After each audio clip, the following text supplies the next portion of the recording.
बिस्मिल्लाहिर्रहमानिर्रहीम। इसमें हम लोग बात करेंगे डीएक्टिवेशन प्रोसेस के बारे में। डीएक्टिवेशन प्रोसेस क्या होता है? ऐसा प्रोसेस जिसमें इलेक्ट्रॉन जो है वो ग्राउंड स्टेट से जब एक्साइटेड स्टेट पे जाता है, तो जब वो डी एक्साइट होता है, उसकी डी एक्साइटेशन का जो प्रोसेस है उसको हम कह रहे हैं डीएक्टिवेशन प्रोसेस। ठीक है। तो डी एक्साइट होते हुए ऐसा नहीं होता कि वो एक्साइटेड स्टेट पर ट्रांसफर हुआ है गया है, तो वो डायरेक्टली डी एक्साइटेड स्टेट पर आ जाएगा, यानी कि ग्राउंड स्टेट पर डायरेक्टली डी एक्साइट हो जाएगा, ऐसा नहीं होता। वो डिफरेंट छोटे-छोटे वाइब्रेशनल लेवल्स होते हैं, छोटे-छोटे से जो हैं वो इलेक्ट्रॉनिक लेवल्स होते हैं, यानी S1 S2 सिंगलेट्स के भी लेवल होते हैं, ट्रिपलेट एक्साइटेड स्टेट के भी लेवल होते हैं, उनसे पास होता हुआ, उनसे गुजरता हुआ जो है वो ग्राउंड स्टेट पर पहुंचता है। तो ये प्रोसेस जो है वो कहलाता है डीएक्टिवेशन प्रोसेस। इसमें क्या होता है कि molecule can rapidly dissipate excess vibrational energy. Molecule जो है वो जल्दी से एक्सेस ऑफ वाइब्रेशनल एनर्जी जो है वो डिसिपेट कर देता है, ज़ाया कर देता है, रिलीज हो जाती है उसमें से। किस तरह से होती है? दो प्रोसेसेस हैं। एक है कि heat bye collision with solvent molecules through vibrational relaxation process. जब वाइब्रेशनल रिलैक्सेशन का जो प्रोसेस हो रहा होता है, तो जो सॉल्वेंट का मॉलिक्यूल होता है उसके साथ कोलिजन होती है दूसरे मॉलिक्यूल की, तो क्या होता है कि in the form of heat vibrational energy is lost. उसके बाद हमारे पास दूसरा है EMR, that is electromagnetic radiations. इसके अंदर हमारे पास काफ़ी सारे प्रोसेसेस आ जाते हैं, जैसे इंटरनल इंटरनल कन्वर्जन है। ठीक है। इंटर सिस्टम क्रॉसिंग है, जिसकी हम लोगों ने बात की थी, अगर एक स्टेट से दूसरी स्टेट में इलेक्ट्रॉन जो है वो ट्रांसफर हो रहा है, उस टाइम क्वेंचिंग है, फ्लोरेसेंस और फॉस्फोरेसेंस है। इसमें से पहले दो और आखिरी दो के बारे में हम फिर भी कुछ ना कुछ डिस्कस कर चुके हैं। क्वेंचिंग के बारे में हमने कोई बात नहीं की, इसको हम लोग आगे जाकर डिस्कस करेंगे। अब हमारे पास क्या है कि rates of absorption and emission. Rate of absorption क्या होगा? वो वाला रेट जिससे ग्राउंड स्टेट से इलेक्ट्रॉन ने एनर्जी एब्जॉर्ब की थी और वो एक्साइटेड स्टेट पर गया था, that is the rate of absorption. और रेट ऑफ इमिशन क्या है? कि वो रेट जिससे एक्साइटेड स्टेट के ऊपर प्रेजेंट इलेक्ट्रॉन ने डी एक्साइट होकर ग्राउंड स्टेट पर आया है, और जो एनर्जी लॉस्ट की है, जो एनर्जी रिलीज की है, उसको हम कह रहे हैं rate of emission. The rate at which a proton of radiation is absorbed is enormous. The process requiring on the order of 10 की power minus 14 to 10 raised to power minus 15 seconds. इसमें क्या है कि वो रेट जिसमें एक photon है, photon ने जिस टाइम में एब्जॉर्ब की है रेडिएशन, जिस टाइम पर एनर्जी एब्जॉर्ब की है, वो रेट जो है वो बहुत इनॉर्मस है, बहुत ज़्यादा कम होता है ये टाइम में। ठीक है। फॉर एग्जाम्पल 10 रेज पावर -14 से 10 रेज पावर -15 सेकेंड्स, एक सेकंड का 10 की पावर -14 जो पोर्शन है, उसके अंदर जाके इतनी फास्टली होता है रिएक्शन, यानी कि जल्दी से उसने एब्जॉर्ब किया और जल्दी से वो एक्साइटेड स्टेट पे ट्रांसफर हो गया। अब क्या है कि फ्लोरेसेंस इमिशन क्या है? कि जब वो सिंगलेट स्टेट से ग्राउंड स्टेट पे आएगा, एक्साइटेशन से वो डी एक्साइट होगा, occurs at significantly slower rate. Fluorescence जो है वो एज कम्पेयर टू एब्जॉर्प्शन, उसका रेट जो है वो स्लोअर होता है। Here the lifetime of excited state is inversely related to the molar absorptivity of the absorption peak corresponding to the excitation process. इसका क्या मतलब है कि जो एक्साइटेड स्टेट का जो लाइफ टाइम है, यानी एक्साइटेड स्टेट पर कितना टाइम रहेगी, वो इन्वर्सली रिलेटेड है molar absorptivity of the absorption peak. ठीक है। यानी कि एक्साइटेशन का जो प्रोसेस है, उस टाइम में एक्साइट होते हुए उसने जो एब्जॉर्ब की थी एनर्जी, उसके इनवर्स रिलेटेड है एक्साइटेड स्टेट पर वो कितना टाइम रहेगा। ठीक है। यानी कि जो मोलर एब्जॉर्प्टिविटी है, मोलर एब्जॉर्प्टिविटी होती है कि पर मोल कितनी एनर्जी एब्जॉर्ब की है। ठीक है। जितनी ज़्यादा एनर्जी एब्जॉर्ब करेगा, उसके अकॉर्डिंग वो एक्साइटेड स्टेट पर जाएगा। तो basically molar absorptivity and is inversely related to the excited state. ठीक है। इसमें बेसिकली यही याद करने वाला है। और मोलर, ठीक है, तो मोलर एब्जॉर्प्टिविटी हमारे पास क्या है कि measurement of how strongly a chemical species absorb light at a given wavelength. कि जब इसने एक्साइट होना है, एक्साइटेशन के लिए कितनी इसको कितनी लाइट चाहिए होगी और कितनी वेवलेंथ पर ये कितनी लाइट एब्जॉर्ब करेगा। ठीक है। तो ये बेसिकली क्या है? मोलर एब्जॉर्प्टिविटी या measure of how strongly a chemical species absorb light at given wavelength. तो ये डेफिनेशन लाजमी कर लेना। इसमें हमारे पास क्या आया कि मोलर एब्जॉर्प्टिविटी जो है बेसिकली वो इन्वर्सली रिलेटेड है to the excited state, lifetime of excited state. फिर है the favoured route to the ground state is the one that minimise the life time of excited state. कि कौन सा favoured state कौन सी है, यानी कि फेवर्ड रूट कौन सा है ग्राउंड स्टेट का, जिसके ऊपर लाइफ टाइम जो है एक्साइटेड स्टेट की बहुत कम हो। ठीक है। क्या मतलब कि एक्साइटेड स्टेट पर मॉलिक्यूल्स प्रेजेंट है। ठीक है। अब आपने डिसाइड करना है कि वो सिंगलेट एक्साइटेड से सेकंड फर्स्ट सिंगलेट पे आएँ या फिर ट्रिपलेट पे जाएँ या फिर डायरेक्ट छलांग मार के ग्राउंड स्टेट पर आ जाएँ, कौन-सा वाला रूट जो है वो सबसे ज़्यादा फ़ेवरेबल है? तो वो वाला रूट फ़ेवरेबल है जिससे ग्राउंड स्टेट पे जल्दी से पहुँच जाए, ठीक है? और एक्साइटेड स्टेट पर ज़्यादा टाइम ना लगे। तो वो वाला रूट, वो वाला मेथड जिससे ग्राउंड स्टेट पर मॉलिक्यूल जो है वो बड़ी जल्दी चला जाए और एक्साइटेड स्टेट पर लाइफ टाइम ज़्यादा ना लगे, ठीक है? वो वाला रूट जो है वो फ़ेवरेबल होगा। Thus, if deactivation by fluorescence is rapid with respect to the radiation-less process, such emission is observed. अब देखो इसमें हमने क्या कहा? देखो याद है अभी जब हमने जबलॉन्स्की डायग्राम की बात की थी, हमने कहा था कि इलेक्ट्रॉन जो है वो second singlet second excited state से फर्स्ट पे आया, S1 पे आया। तो S1 से वो डायरेक्ट आ गया नीचे ग्राउंड स्टेट पे। तो ये कम प्रोसेस था, इसमें कम टाइम लगा, तो ये जल्दी से नीचे आ गया। तो फ्लोरेसेंस हुई इसके रिजल्ट में। एज कम्पेयर टू दिस, अगर वो S2 से S1 में आता और फिर उससे T2 में जाता, फिर T1 में जाता, फिर ग्राउंड स्टेट पे आता, तो टाइम ज़्यादा लगता है एक्साइटेड स्टेट के अंदर, ठीक है? तो इसीलिए उन्होंने कहा कि वो वाला मेथड फेवरेबल है जिसमें टाइम कम लगे, एक्साइटेड स्टेट पे टाइम कम रहे वो और जल्दी से नीचे आ जाए। तो ठीक है, तो ये वाला मेथड कौन सा फेवरेबल होगा इसमें? फ्लोरेसेंस फेवरेबल होगी, क्योंकि फ्लोरेसेंस में वो ट्रिपलेट स्टेट के ऊपर गया ही नहीं, उसने अपनी रोटेशन चेंज की नहीं और वो डायरेक्ट जो है वो सिंगलेट 2 से सिंगलेट 1 में आया एक्साइटेड में और फिर वो डायरेक्ट ग्राउंड स्टेट पर आ गया। तो यहाँ पर उन्होंने कहा कि अगर डीएक्टिवेशन जो है वो फ्लोरेसेंस से हो तो बड़ी तेजी से होती है। पता है ना, S2 से डायरेक्ट नीचे S1 में और फिर डायरेक्ट नीचे ग्राउंड स्टेट पे आता है, तो फ्लोरेसेंस होती है as compare to radiationless process, ठीक है? तो उनका रेडिएशन लेस प्रोसेस कौन से है? जैसे वाइब्रेशन लेवल्स में वो ट्रांसफर हो रहे थे, वाइब्रेशन लेवल 5 से 4 3 2 1 में जा रहे थे, फिर उसके बाद इलेक्ट्रॉनिक लेवल पे आ रहे थे फिर। तो उन्होंने कहा इससे बेहतर है कि वो फ्लोरेसेंस हो। On the other hand, if a radiation less path has a more favourable rate constant, fluorescence is either absent और लेस इंटेंस।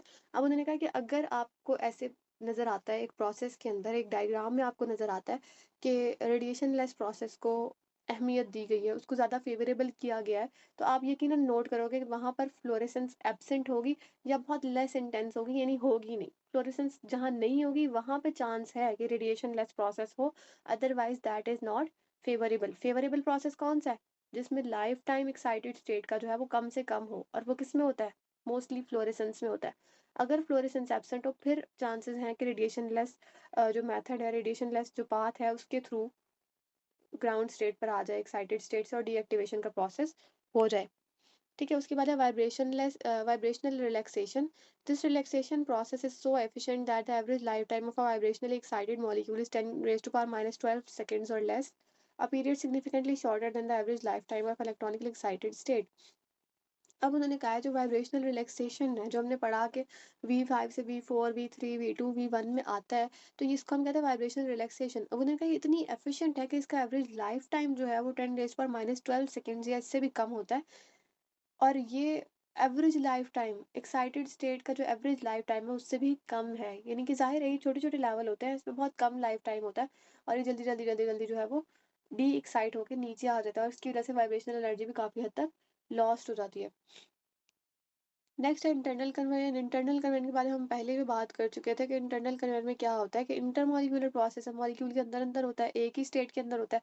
सिंगलेट से सिंगलेट ट्रांसफर होगा या ट्रिपलेट से ट्रिपलेट ट्रांसफर होगा मॉलिक्यूल या इलेक्ट्रॉन, तो इसके बारे में बात होती है। तो इसमें है कि molecule passes to a lower energy electronic state without emission of radiation. तो ये है रेडिएशन लेस प्रोसेस, जिसके बारे में मैं पहले भी बता रही थी कि वाइब्रेशन लेस जो होता है या रेडिएशन लेस जो होते हैं वो वाइब्रेशन वाले रिलैक्सेशन होती है, ठीक है? तो इसमें उसकी बात की गई है। इलेक्ट्रॉनिक स्टेट की भी बात की गई है कि अगर S2 से S1 में आता है तो ये इंटरनल कन्वर्जन है और इसमें कोई भी एनर्जी रिलीज नहीं होगी, एब्जॉर्ब भी नहीं होगी। These processes are neither well defined nor well understood, but it is apparent that they are often highly efficient because relatively few compounds exhibit fluorescence. उन्होंने कहा highly efficient है क्योंकि काफी few compounds जो है वो exhibit करते हैं फ्लोरेसेंस, फ्लोरेसेंस के थ्रू आते हैं, वरना ज्यादातर जो है वो ट्रिपलेट में चले जाते हैं। अब है प्री डिसोसिएशन। प्री डिसोसिएशन क्या होती है कि इंटरनल कन्वर्जन के रिजल्ट में इलेक्ट्रॉन जो है वो हायर इलेक्ट्रॉनिक स्टेट से हायर वाइब्रेशनल स्टेट पर भी जा सकता है, ठीक है? इसका क्या मतलब है? फॉर एग्जांपल S1 और S2 की अगर हम बात करें, माइंड में रखना S1 है और S2 है। अब इलेक्ट्रॉन जो है वो S2 के ऊपर बैठा हुआ है, ठीक है? अब S2 से इलेक्ट्रॉन ने जब जंप किया तो वो S1 पे आया। अब S2 क्या था? Higher excited state, higher electronic state. S1 क्या है? Lower excited, lower electronic state. अब हायर से लोअर एक्साइटेड स्टेट पर आ गया। दूसरी बात क्या है? एक्साइटेड इलेक्ट्रॉनिक स्टेट्स के अंदर क्या होते हैं, वाइब्रेशनल लेवल्स। तो लेकिन वो क्या हुआ कि वो हायर वाइब्रेशनल लेवल पे आया है, यानी कि ऊपर वाले पे V5 पे आया, हो सकता है जब उसने S2 से S1 में छलांग लगाई है तो इलेक्ट्रॉनिक लेवल तो कम हुआ है लेकिन वाइब्रेशनल लेवल बढ़ गया हो, V5 में आया हो, सबसे ऊपर ऊपर वाले वाइब्रेशनल लेवल के ऊपर आके उसने जंप किया हो। तो उन्होंने क्या कहा कि जब इस तरह के सीन होता है तो क्या होता है कि वाइब्रेशनल एनर्जी काफी होती है टू रप्चर अ बॉन्ड। ठीक है। बेसिकली इसमें उन्होंने क्या बताया कि जब इलेक्ट्रॉन जो है वो एक हायर इलेक्ट्रॉनिक स्टेट से अपर वाइब्रेशन लेवल के लोअर इलेक्ट्रॉनिक स्टेट में आता है जिसकी वाइब्रेशन एनर्जी काफी हो कि वो बॉन्ड को तोड़ दे। ठीक है। तो इसको हम कहते हैं प्री डिसोसिएशन। इसमें क्या होता है कि जो लार्ज मॉलिक्यूल है there is an appreciable probability for the existence of bond with strength less than the electronic excitation energy of the chromophores. अब उन्होंने कहा कि जो लार्ज मॉलिक्यूल्स होते हैं उनमें ना प्रोबेबिलिटी होती है इस चीज़ की, ऐसे बॉन्ड्स प्रेजेंट होते हैं जिनकी स्ट्रेंथ बहुत ज़्यादा नहीं होती, क्योंकि मॉलिक्यूल जितना बड़ा होता है ना उसके बॉन्ड्स उतने ही वीक होते हैं। तो उन्होंने कहा जब लार्ज मॉलिक्यूल हो ना प्रेजेंट तो ये चांसेस ज़्यादा होते हैं कि ऐसे बॉन्ड्स प्रेजेंट हो जो इतने ज़्यादा स्ट्रॉन्ग ना हो या जिनकी स्ट्रेंथ जो है वो इलेक्ट्रॉनिक एक्साइटेशन एनर्जी से भी कम हो। ठीक है। तो क्या होता है ऐसे बॉन्ड्स का वो टूट जाते हैं, तो ये उसको हम कहते हैं प्री डिसोसिएशन। फिर है डिसोसिएशन, प्रॉपर डिसोसिएशन हो जाएगी यहाँ पर। यहाँ क्या होता है, the absorb radiation excite electrons of chromophore directly to a sufficiently high vibrational level to cause rupture of the chromophoric bond. अब इसमें उन्होंने क्या कहा है, क्रोमोफोर बेसिकली ऐसा मॉलिक्यूल होता है जिसमें डबल बॉन्ड हो। ठीक है। और that is able to emit light, I think so, जो लाइट की इंटेंसिटी को बढ़ा देता है, जो लाइट के प्रेजेंस को बढ़ा देता है, that is known as chromophore. और क्रोमोफोर में डबल बॉन्ड्स प्रेजेंट होते हैं लाजमी। तो उन्होंने कहा कि क्या होता है, the absorb radiation excite the electron of a chromophore. अब क्रोमोफोर जो प्रेजेंट है, for example an alkene is present, एक अल्कीन प्रेजेंट है, क्या हुआ कि जब उसके ऊपर उसने एब्जॉर्ब की रेडिएशन तो वो चला गया एक्साइटेड स्टेट पर। ठीक है। एक्साइटेड स्टेट पर चला गया, वहां पर इलेक्ट्रॉनिक लेवल भी है और वाइब्रेशनल लेवल भी है। अब वो किसी हाई वाइब्रेशनल लेवल पे जाके रुका। ठीक है। तो क्या हुआ, जैसे ही वो हाई वाइब्रेशन लेवल पे जाके रुकेगा तो क्रोमोफोरिक बॉन्ड का जो क्रोमोफोर का जो बॉन्ड है वो रप्चर हो जाएगा, वो टूट जाएगा। There is no internal convenience involve. इसमें कोई इंटरनल कन्वेनियन इन्वॉल्व नहीं होगी। क्यों? क्योंकि उसके बॉन्ड्स जो है वो वीक थे। फॉर एग्जाम्पल, जो अल्कीन है उसका जो पाई बॉन्ड था वो वीक था, वीक बॉन्ड्स थे। बड़ा सारा अल्कीन था उसमें वीक बॉन्ड्स थे, तो वो रप्चर हो गया, वो टूट गया। क्यों टूट गया? इंटरनल कन्वेनियन नहीं हुई, वो किसी इलेक्ट्रॉनिक स्टेट से दूसरे इलेक्ट्रॉनिक स्टेट पे नहीं गया, वो उसी इलेक्ट्रॉनिक स्टेट पर था। जैसे ही वो जाके वहां रुका उसकी एनर्जी मैच की और बॉन्ड्स ब्रेक हो गए। तो dissociation process is also compared with the fluorescent processes. तो डिसोसिएशन प्रोसेस जो है वो कम्पीट करता है फ्लोरेसेंस प्रोसेस से। फ्लोरेसेंस क्या है कि मॉलिक्यूल सही सलामत वापस नीचे उतर आए। ठीक है, इलेक्ट्रॉन सही सलामत वापस आ जाए, फोटोन नीचे आ जाए। और डिसोसिएशन क्या है कि वो टूट जाए। A chromophore is the part of molecule responsible for the colour. ठीक है, ये मैं पहले ही बता चुकी हूँ कि कलर के लिए रिस्पॉन्सिबल होता है, इसमें यकीनन डबल बॉन्ड्स प्रेजेंट होते हैं। उसके बाद एक्सटर्नल कन्वेयन। एक्सटर्नल कन्वेयन क्या होती है, deactivation of excited electronic state में involve interaction in the high energy transfer between excited molecule and the solvent of other solutes, solvent और अदर सॉल्यूट्स। तो इसमें क्या है कि डी एक्टिवेशन क्या है एक्साइटेड इलेक्ट्रॉनिक स्टेट की, इसमें इंटरेक्शन होती है, एनर्जी ट्रांसफर होती है एक्साइटेड मॉलिक्यूल्स के दरमियान में, सॉल्वेंट मॉलिक्यूल्स के दरमियान में या सॉल्यूट मॉलिक्यूल्स के दरमियान में। ठीक है। किस तरह से एनर्जी ट्रांसफर हो रही है, इलेक्ट्रॉनिक लेवल 1 है उससे सेकंड में जंप कर रहा है एक्साइटेड स्टेट ही, लेकिन स्टेप वाइज वो जंप करता आता है, थोड़ी थोड़ी एनर्जी उसकी लूज होती जाती है और डीएक्टिवेशन होती जाती है। These processes are collectively called external conversion और कोलेजनल क्वेंचिंग। ठीक है। तो इसमें बेसिकली क्या हुआ कि डीएक्टिवेशन जो है एक्साइटेड इलेक्ट्रॉनिक स्टेट की हुई है, यानी कि जो इलेक्ट्रॉन एक्साइटेड स्टेट पर प्रेजेंट था वो डीएक्टिवेट हुआ है। और उसके डीएक्टिवेट होने के दरमियान में जो है या तो वो फ्लोरेसेंस हुई, यानी कि वो या तो नीचे ही आ गया या फिर उसमें रप्चरिंग होना शुरू हो गई, बॉन्ड्स ब्रेक हो गए उसके। तो उन्होंने कहा कि ऐसे प्रोसेसेस कलेक्टिवली कॉल्ड एक्सटर्नल कन्वेयन और कोलेजनल क्वेंचिंग। तो बेसिकली क्वेंचिंग जो है वो यही चीज़ है। ठीक है। फिर evidence for external conveyor include the marked effect upon fluorescence intensity exerted by the solvent. अब उन्होंने कहा कि कैसे ये चीज साबित हो सकती है कि यहाँ पर जो है वो एक्सटर्नल कन्वर्जन हुई है, यहाँ पर जो है वो क्वेंचिंग हुई है। ठीक है। तो क्वेंचिंग किस तरह से पता लगती है हुई है, क्यों? कि फ्लोरेसेंस की इंटेंसिटी जो है, सॉल्वेंट जो एग्जर्ट कर रहा है इंटेंसिटी, तो पता लग जाती है उसके थ्रू कि सॉल्वेंट ने जो है फ्लोरेसेंस में कितनी एनर्जी एग्जर्ट कर रखी है। सॉल्वेंट का रोल पता लग जाता है ना डिफरेंट रिएक्शंस के अंदर भी, तो यहाँ पर भी जो सॉल्वेंट का रोल होगा वो उसके थ्रू पता लग जाएगा कि यहाँ पर क्वेंचिंग हुई है। इसके अलावा those condition that tend to reduce the number of collisions between particles generally lead to enhance fluorescence, कि ऐसी कंडीशंस जो कोलिजन को कम करे। कोलिजन होगी तभी तो बॉन्ड्स रप्चर होंगे। अगर बॉन्ड्स रप्चर ना हो, कोलिजन्स कम हो, हम बॉन्ड्स रप्चर होने से बचा लें तो फ्लोरेसेंस ज़्यादा होगी, ज़ाहिर है। मॉलिक्यूल आराम से नीचे उतर आएगा। लेकिन अगर कोलिजन ज़्यादा हो तो बॉन्ड रप्चर ज़्यादा होंगे, जिसकी वजह से क्या है कि फ्लोरेसेंस कम होगी ऑटोमेटिकली। इंटर सिस्टम क्रॉसिंग है, इसके बारे में हम लोग पहले ही बात कर चुके हैं कि इसमें क्या होता है कि एक्साइटेड सिंगलेट से एक्साइटेड ट्रिपलेट स्टेट में, या फिर एक्साइटेड ट्रिपलेट से एक्साइटेड सिंगलेट स्टेट में कन्वर्जन होती है, ट्रांसफर होता है इलेक्ट्रॉन्स का। इसमें क्या है, transition occur between the singlet ground state to an electron state to एक एक्साइटेड स्टेट।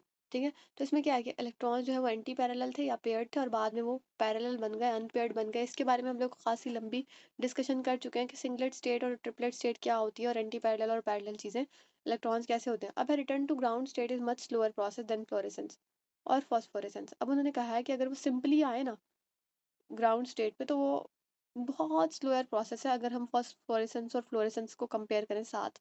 तो इसीलिए क्या होता है, emitted radiation is of an even longer wavelength because the energy difference between the two is small. अब उन्होंने कहा है कि क्या होता है कि इमिटेड, अब जो आपस वाले लेवल्स, जो करीब करीब वाले लेवल्स हैं, उनमें एनर्जी डिफरेंस इतना ज़्यादा नहीं होता।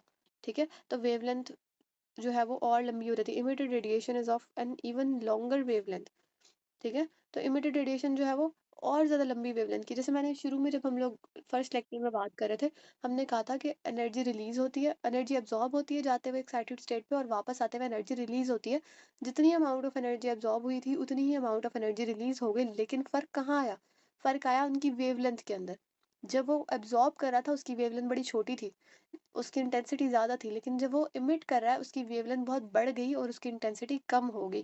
तो यहाँ पर हमने वही कहा कि इमिटेड रेडिएशन जो है उनकी वेवलेंथ बढ़ जाती है, क्योंकि एनर्जी डिफरेंस बड़ा थोड़ा रह जाता है उनके दरमियान में। तो ये हो गया हमारा second lecture complete. Hope so समझ आ गई हो सबको। Thank you.